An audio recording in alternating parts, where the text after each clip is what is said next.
This song has a good groove and has always been well received in the bars and clubs. Its simplicity is partially what makes it a masterpiece. This video features the guitar and bass parts that are present during the intro of the song. The tuning used in this video and on the record is E flat and 440 wavelength calibration. If you are unsure how to tune E flat, please watch the video on this channel, E flat tuning and enharmonic notes for guitar and bass by Marc Wilson, and then return. When the drummer flams the snare, it signals the bass and the other guitar part to come in immediately on the following upbeat right after it, which is the last beat of the measure. That will be with an upward picking motion on the A5 power chord, followed by a second upward picking motion on the power chord right after the one beat. The C5 will be played on 2 with a downward picking motion, followed by the D5 power chord picked down on 3. I'll give you a 4-count lead in, do it a couple times just so you can see what I mean. 1, 2, 3, 4, and 2, 3, and 2, 3, and 2, 3. It actually does that 7 times. On the 8th time, we won't go up the D. We'll go from C right to a fill that's going to signal the vocals to enter to start the verses. It's a real simple fill that's going to work off of the open E string. It'll be open E, G, open E, open A. Counted 3 and 4 and, just like this.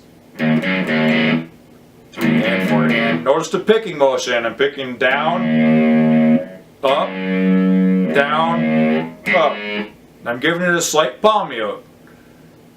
Let me give you a 4-count lead in. We'll do that whole process one time just so you can see what I mean.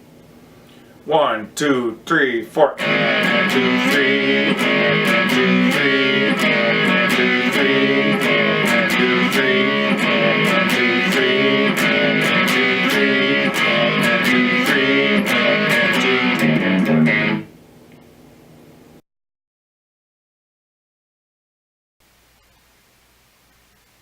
When the bass enters the song, it's going to accent with the A5 power chord being done on the guitar by accenting on the same upstrokes on the open A string.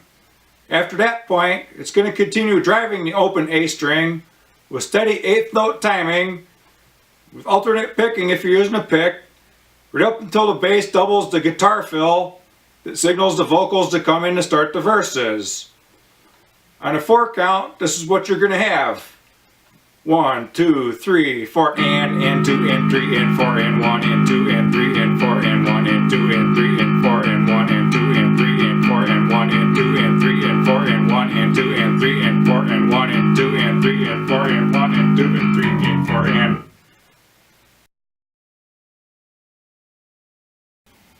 One guitar is going to key in the song by playing an open A5 power chord and letting it ring out for almost 4 full measures before the rest of the band comes in. The A5 power chord will be played by placing the first finger on the G and G strings at the 2nd fret.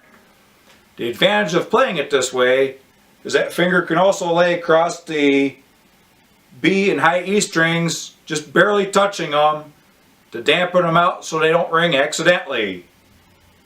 It's going to start out by playing an upwards picking motion on the final 16th note beat of the previous measure. I'm going to rest the heel of my hand on the strings and my finger on the strings to produce a clicking noise on that upbeat.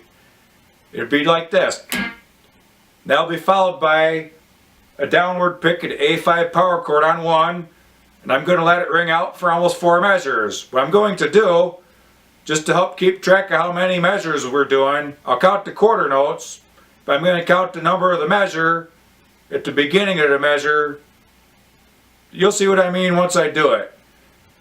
See, we'll do it this way. 1, 2, 3, 4, and 1, 2, 3, 4, 2, 2, 3, 4, 3, 2, 3, 4, 4, 2. Right here on 3, the singer's going to yell, "Kick it!" And on 4, the drummer's going to hit a snare flam, and that signals the rest of the band to enter on the immediate upbeat, the final upbeat of that measure. So this is what you'll have. 1, 2, 3, 4, and 1, 2, 3, 4, 2, 2, 3, 4, 3, 2, 3, 4, 4, 2, kick it!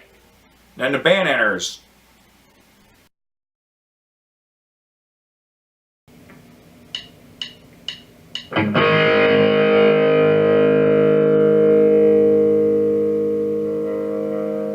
Kick it!